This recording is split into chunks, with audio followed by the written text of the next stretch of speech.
this term, systemic racism. There's a system that teaches racism. There is. It's called the public school system, teaching the story of evolution as fact and science. If we were to look at the Bible and ask this question of how many races are there, well, let's go to scripture. 1 Corinthians 15:45 says, "So it is written, the first man, Adam, became a living being." Okay, there was a first man. And Genesis 3:28 says, Adam named his wife Eve because she would become the mother of all the living. Acts 17:26, from one man he made every nation of men that they should inhabit the whole earth. Are we getting clues to how many races there are on the planet? Just with what we've seen here so far, how many races are there? There's one race, the human race, because we're all descended eventually back down to our original parents, Adam and Eve. When the Human Genome Project was finishing up in 2000, here was a conclusion from the study where it said scientists at the National Institutes of Health recently announced they put together a draft of the entire sequence of the human genome, and the researchers had unanimously declared there's only one race, the human race. Isn't that interesting that science finally caught up with the Bible? Where did Cain get his wife then, if we all come from two people? You see, there's two objections built into here. In order to answer these two, we're going to look at biblical history and we're going to look a little bit at science. Let's look at the concept of DNA itself. DNA is constantly replicating. It's constantly making copies of itself. But unfortunately, we live in a sin-cursed world, so like everything else, wearing out like a garment, it doesn't copy perfectly. If you inherit half your DNA from mom and half from dad, one of them has a bad gene, the machinery usually knows to express the good one. But the closer related you are to somebody, more chance you have this same defect, and you get two mutated genes, the machinery can only choose from that, and that's when you get big problems. You marry someone closely related to you, you could have severe birth defects. Before the fall, there would have been no mutations. Why would there be errors in the first two people that God had created? Everything's very good. There's no problems with DNA, but very quickly, of course, we know about the account of the fall. That's where sin and the curse happens. And over the next extended period of time, mutations are going to start to build up in the human genome. They're not just going to flood in. Even today, we get incremental additions of mutations. And over time, mutations increase to the point where 2,500 years after the creation, that's where we get God mandating in his law that there will be no more close intermarriage from that point on. But previous to that, close intermarriage is normal, likely because the mutation rate hadn't reached a point where it was going to be a problem if you married someone closely related to you or not. See, in the beginning, these two objections wouldn't have been an objection. I mean, would there have been a problem marrying someone closely related to you? No. And how about the law? Who gets to make the law, folks? God, not us. That law was instituted much further on down the road. So Cain likely married a sister. If you're going to get the human... All right, Shalom. First and foremost, all praises, honor, and glory to Yahweh, Bahasham, Yahweh Shai, Bahasham, Korash, double honor to the apostles, the elders of Great Millstone, and salutation, salutation brothers doing this thing in sincerity and truth and with charity. Close but no cigar, Esau, and that's his story since the garden, being the serpent, having the tree of knowledge of good and evil, truth mixed with lies. That's the fruit. The fruit was lies, man. The precept is in the book of Hosea. All right? They have some truth, and then they have lies, which means a whole lie. No lies of the truth. So, where to start? Firstly, let's start here. This is Genesis.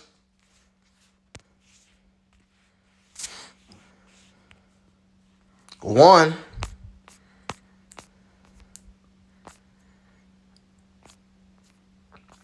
And 26. And the Most High, nope. And the powers said, let us make man in our image after our likeness, and let them have dominion over the fish of the sea. And that's what it means, made in the image. It was to have that dominion. All right? Have dominion and then have the extra senses that beasts don't have. All right, that's in Sirach. It may be the 18th chapter, I'm not sure, but it's in the book of Sirach, okay? Nonetheless, you know what? I'll tell you the chapter. Maybe the 17th chapter.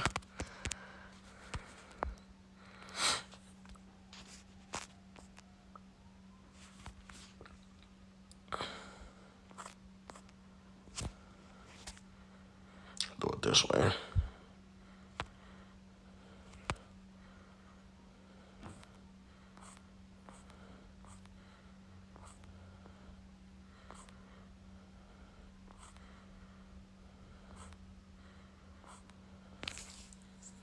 Does it say census?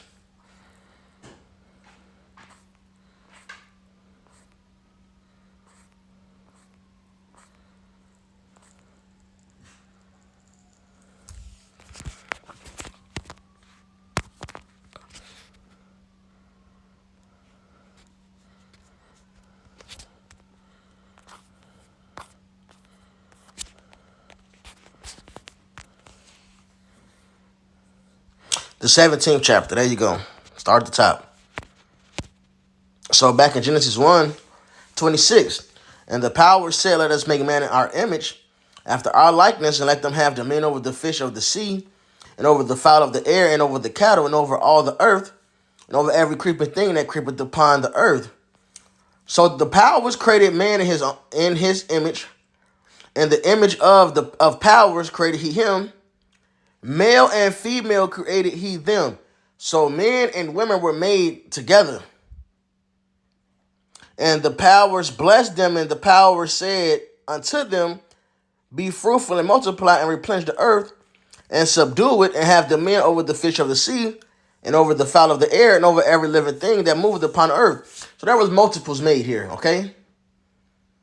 Now let's fast forward to the second chapter, which is Genesis 2:1. Thus the heavens and earth were finished, and all the host of them, and on the seventh day the powers ended. It says his work, all right, which he had made. And that's a lot of this is translation stuff, but it doesn't matter.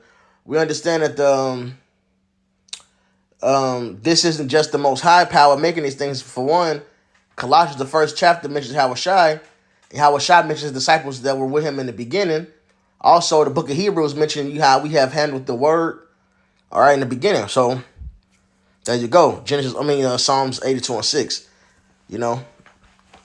Nevertheless, and he rested on the seventh day from all his work which he had made. And the powers blessed the seventh day and sanctified it, because that in it he had rested from all his work which the powers created and made.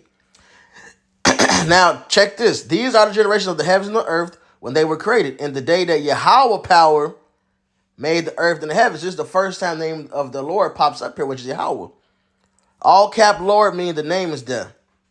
Okay, and sometimes they put all capital God. That means the name Yahweh was there. Okay, and every plant of the field before it was in the earth, and every herb of the field before it grew. For Yahweh had not caused it to rain upon the earth, and there was not a man to till the ground. But there went up a mist from the earth and watered the whole face of the ground. And Yahweh power formed man of the dust of the ground. And so this is on the 8th day here now. We're going into Adam, the specific man here. Okay? And Yahweh formed man of the dust of the ground and breathed into his nostrils the breath of life, and man became a living soul. This man had a special breath, which is wisdom, which is true wisdom. Not just being able to communicate. That's a form of wisdom. That's something the animal don't have. We can speak words to one another, understand feelings and cogitations on a certain level, That's regular wisdom. This man had the breath of life. He had understanding on a certain level, man. A certain level of righteousness was put in him, true wisdom. And Yahweh power planted a garden eastward in Eden. All right, so let you know that Eden is a whole planet. There was a garden in Eden. This is what you call the Holy Land. It describes it. It tells you the rivers around it, the Tigris, the Euphrates, all right, the Nile. It tells you these things. Okay? And there he put the man whom he had formed. He put this specific man. And out of the ground made Yahweh power to grow every tree that is pleasant to the sight and give her food. The tree of life also in the midst of the garden. So this is where wisdom comes from. You say look to the east for wisdom, because wisdom comes out of this place, man. And this place is Jerusalem. All right, so truth comes from Jerusalem, and it's the people before us a place. And the tree of knowledge of good and evil. And as mentioned earlier, what is this tree? It's not a literal tree. Remember, trees represent people. So we had all these multitude of peoples. You had the tree of life, which is where you get real fruit from, real wisdom from. All right, that's there. Luke 1:70. And who is this going to? Adam. Okay, the tree of life, this is going to Adam. Then you got this tree of knowledge of good and evil, which is the serpent and his people. Then you got the rest of the trees, which is okay to eat from, which are the other nations. All right? Remember, the scriptures say precept upon precept. This is parables and dark sayings. So let's get this one. And there's other examples of this. Okay? And actually, Lord, well, I'm going to get one more to touch on the other point he made in that video, which he's just wrong. This is Mark 8:24. He looked up and said, I see men as trees walking. That's plain.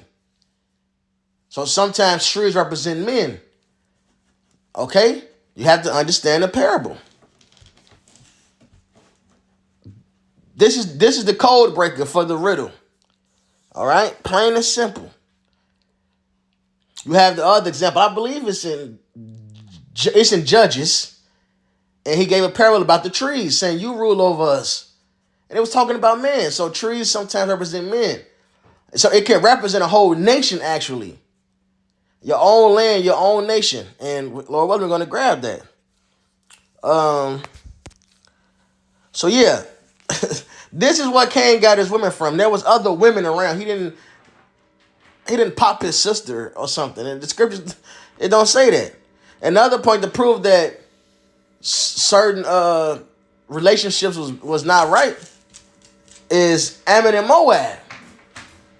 When those two sisters popped their father, that was looked at as a wicked thing. It was understood that's not right. Okay?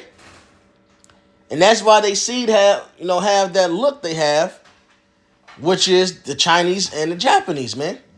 That's why they have that look, because as he put the DNA mutations, they got that, man. Because of incest. All right, so,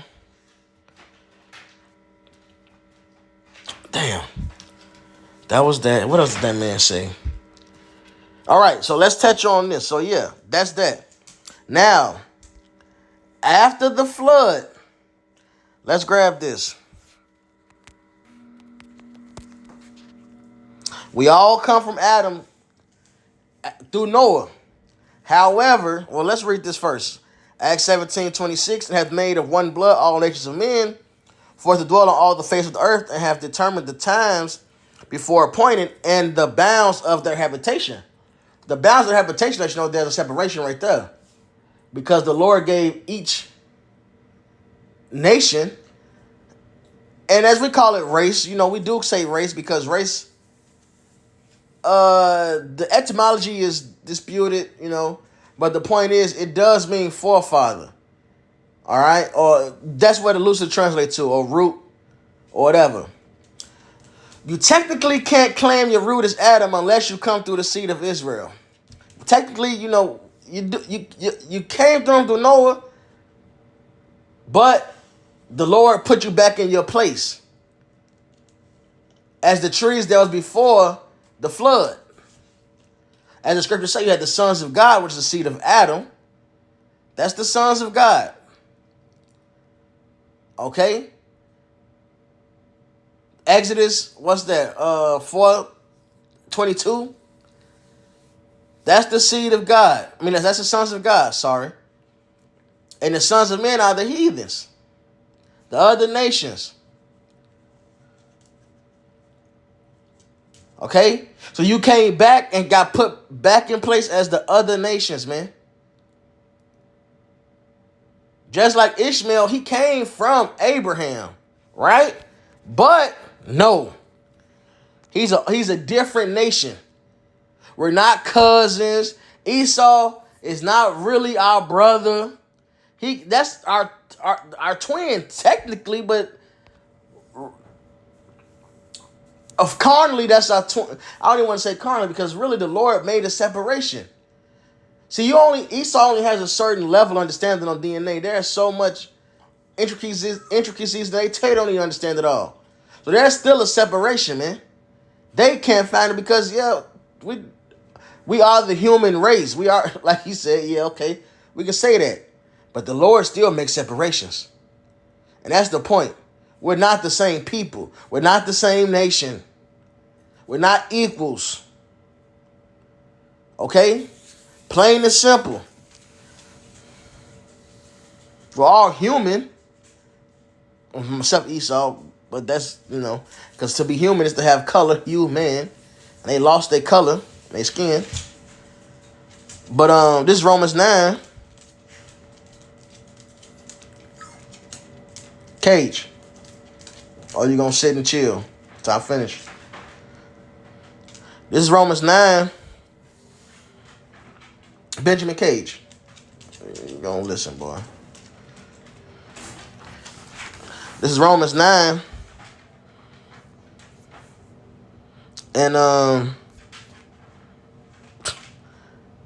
7. Neither because they are the seed of Abraham are they all children, but in Isaac shall thy seed be called. So the Lord decides what. It can be two children from the same bloodline, same womb, or same sperm, I should say. Same sperm, same womb, but be two totally different nations, man.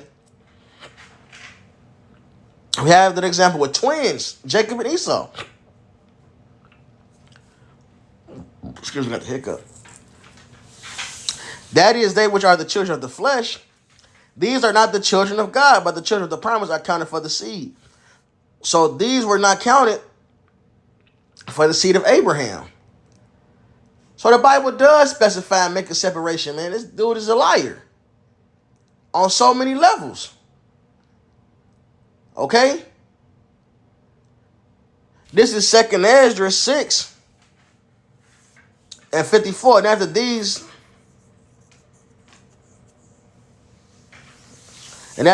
Adam also whom thou madest Lord of all thy creatures, of him come we all. So yeah, okay, touche, right? And the people also whom thou hast chosen. The Lord still make a separation as a chosen seed, man. All right? All this have I spoken before thee, O Lord, because thou madest the world for our sakes. As for the other people which also come of Adam, thou hast said that they are nothing, but be like unto spittle, and has likened the abundance of them unto a drop that falleth from a vessel. You have the Israelites, and you have the Gentiles. The word Gentiles means nations. It means everybody else.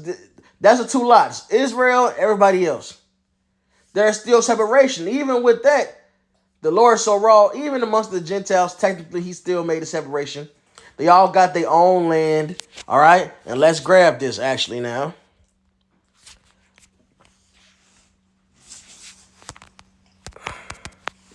This is, why wouldn't that just pop up first?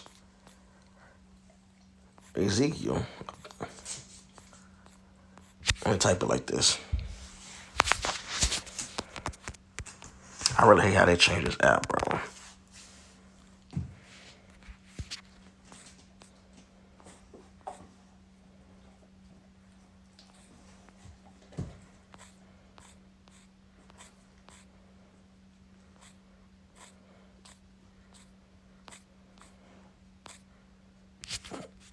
Is it Isaiah?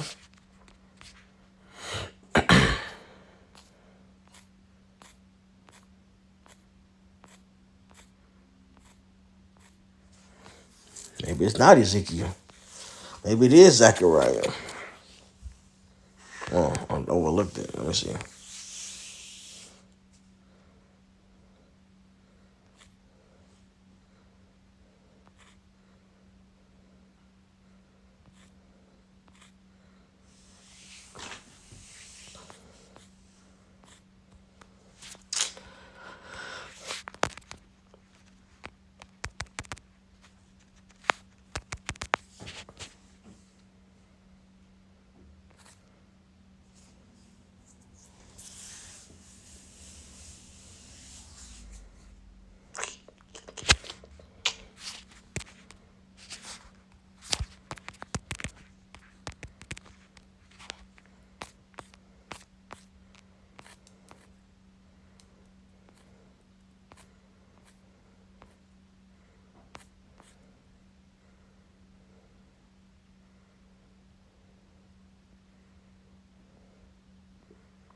Dang, okay. Is it the Micah? Micah 4:3. He shall judge among many people and rebuke strong nations afar off, and they shall beat their swords into plowshares and their spears into pruning hooks. Nation shall not lift up sword against nation, neither shall they learn war anymore. But they shall sit every man under his vine and under his fig tree, and none shall make them afraid. For the mouth of Yahweh of hosts has spoken it. All right?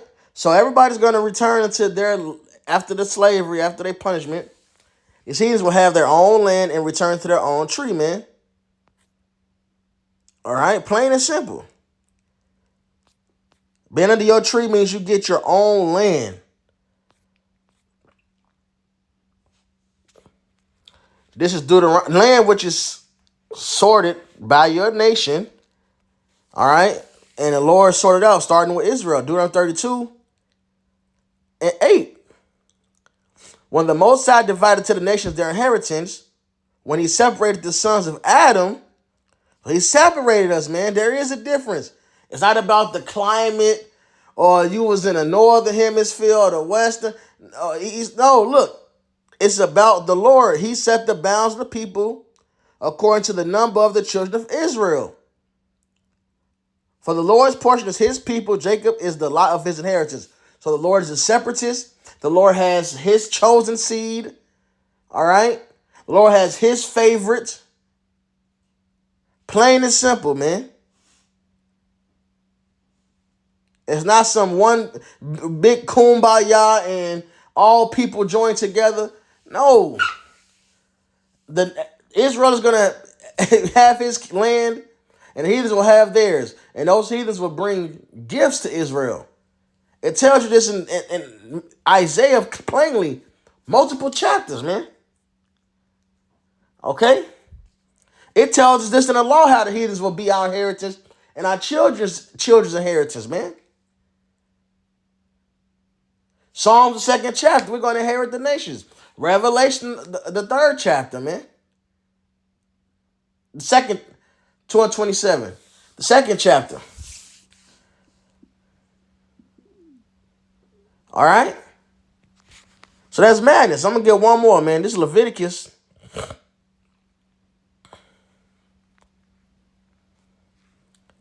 20 and 26. And ye shall be holy unto me, for I Yahweh am holy, and have severed you from other people that ye should be mine. What does the word severed mean? Okay, that's weird. Why not just tell me? Haven't been cut off, sliced off, or separated, man. But yeah, to cut off. So we've been cut off from other people. The Lord is the separatist, man. He separated the nations. Genesis, the 10th chapter. All right, he gives the divide. He gives the families. All right. Let's hit Genesis 10 and 5. No. Let's start up. 2. The sons of Japheth, Gomer, Magog, and Madai, and Javan, and Tabal, and Meshach, and Tyrus, and the sons of Gomer. These are the seed of one of the sons of Noah after the flood, right? And the sons of Gomer, Ashkenaz, and Riphath, and Togarmah, and the sons of Javan, Elisha, and Tarshish, Kittim, and Dodanim. By these were the isles of the Gentiles divided in their lands, everyone after his tongue, after their families, in their nations. So there's the division, man. Okay? So hope this edifying. Double honors to the apostle of the great millstone. And South Asian brothers doing this thing in sincerity and truth and with charity. Shalom wa ba ba ba.